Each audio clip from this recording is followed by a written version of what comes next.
Hey, what's up you guys? Welcome back to the channel. My name is Min, and today I want to talk about the massive economic stimulus bill and how it affects you. So there are three critical things in this stimulus bill that I think are going to affect Americans. The first one is the economic stimulus check that's supposed to go out to most Americans in the US. The second thing is related to the tax filing deadline for 2019. And then the third thing is related to federal student loans. So back in 2008, Bush put out a similar plan. This paid people $300 per individual or $600 if you were married. And also if you had children, you would get $300 per qualifying child under 17. So this new plan in 2020 is going to be pretty similar, except that you're going to be getting up to $1,200 per individual and $2,400 for a married couple. And then for each child you have, you're going to get an additional $500 on top of that. So if you have a family of 4, that's $3,400 you would get from this stimulus. Now, if you're a low-income American and you didn't make over $2,500, you're only going to get $600 for individual and $1,200 for a couple. Now, similar to back in 2008, in order to qualify for this stimulus, an individual has to make less than $75,000 for the full amount, and if you're married, you can make $150,000 a year. Now, since the 2019 taxes are not finalized and everyone hasn't really filed yet, they have to go back to 2018 to look at the income levels. And so if you made less than $75,000 in 2018, then you qualify for the full stimulus check. If you made more than $75,000 in that tax year, then your stimulus check is going to start phasing out until you get to $99,000. So anybody making over $99,000 is going to get no stimulus checks. I'm sorry guys, it's just the way it is. And if you're married, most likely that number is going to be $198,000.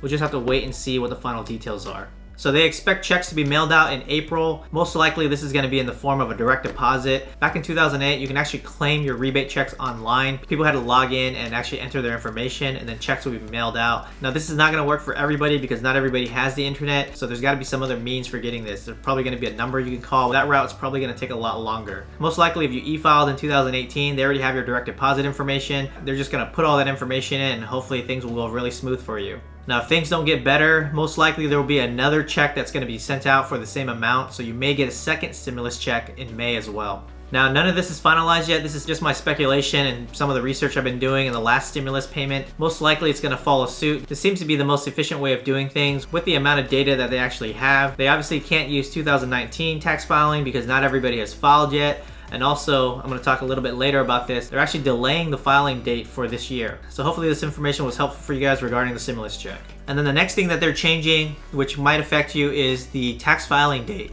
So if you guys actually owe money to the IRS, you actually don't have to pay them back until July 15th, 2020 now.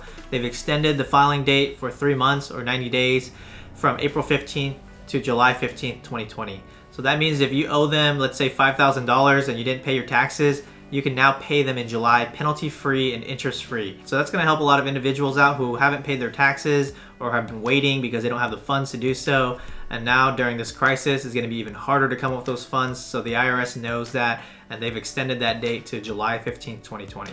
Now, I know most of the people watching my channel aren't in small businesses, but if you are a small business, you can actually delay up to $10 million interest-free and penalty-free. Now, if you are getting a refund, it doesn't make sense to wait until July 15th, 2020. This is money the IRS owes you. They even said it themselves. They want to give you this money. The average tax return in the US is over $3,000, so you need to go and get your money back right now. There's no point in waiting to get this money. You should just get it now. This is tough times for a lot of families. That $3,000 plus that stimulus check is going to be a big difference. Especially as people start getting laid off and losing their jobs, that money is going to become more and more important. And just remember, this is your money, so there's no reason to leave it with the IRS. And know that this money is actually separate from your stimulus check. So if you're getting a refund of $3,000 or maybe more, you're going to be getting a stimulus check on top of that. So this is 2 different checks. So make sure you go and claim your taxes if they owe you a refund.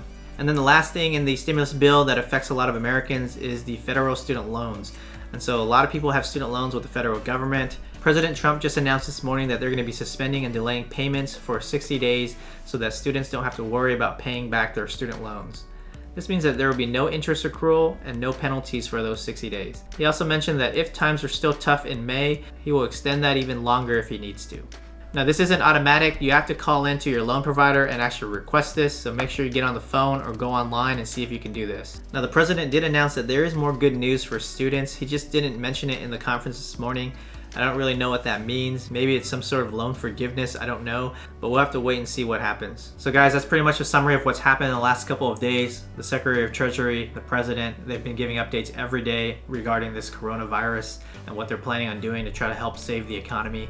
Unemployment rates are going to skyrocket soon. People are going to start losing their jobs. Businesses are going to start closing their doors. They're already closing their doors because they're forced to, so that means that employees are going to get laid off in the process. So now more than ever is an important time to start building up your emergency funds. If you don't have 3 to 6 months of emergency funds, you need to put the stimulus check and your tax return into an emergency fund.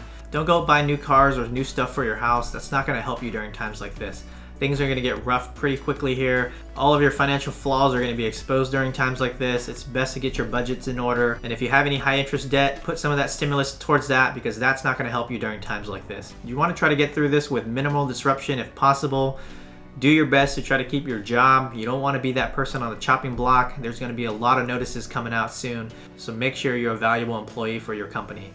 And like I mentioned in my other video, make sure you get your resume updated in the event that you do get laid off. You want to be prepared to get a new job as quick as possible in the event that that does happen. This is only the beginning, and it's going to probably get worse from here on out before it gets better. So hopefully the stimulus money is going to help some of you guys out. And if you guys don't know why emergency funds are important, well, during times like this is exactly why emergency funds are critical. Hopefully you guys don't get too affected by this, and good luck out there, guys. Alright you guys, hopefully that video was helpful. If it was, don't forget to hit the like button and share it with one of your friends. And if you enjoy videos like this, don't forget to hit that subscribe button and hit the notification bell so you're aware when new videos are uploaded. And as always, have a nice day.